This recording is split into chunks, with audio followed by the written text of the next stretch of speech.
Comando PNT lihusu governo atu destaca posto polícia ida e Hatibar no nesira ne equipa bele manifesto documento sira nebe makatama no sai iha Porto Tibar.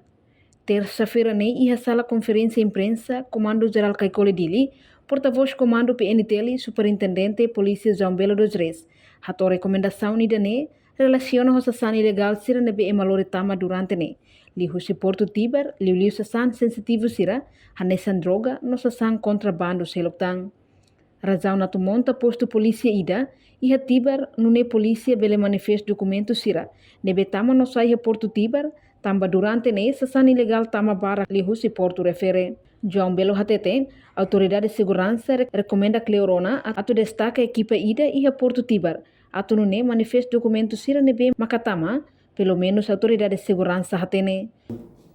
Ida nema kami usu clear tiona autoridade de segurança usu clear tiona atu destaca a minha equipa e Porto Tibar hori nune manifest documento utu neba tama pelo menos autoridade de segurança hatene e sasan ser tama hene bane lises ken online autoridade de segurança hatene para sair de ritmo perigoso para nação sair de ritmo considera contrabando sair da maculaturle autoridade halka intervenção radicale.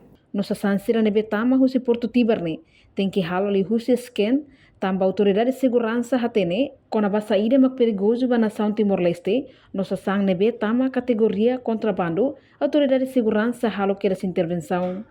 Reportagem Melania Conceição, Televisão Timor Post.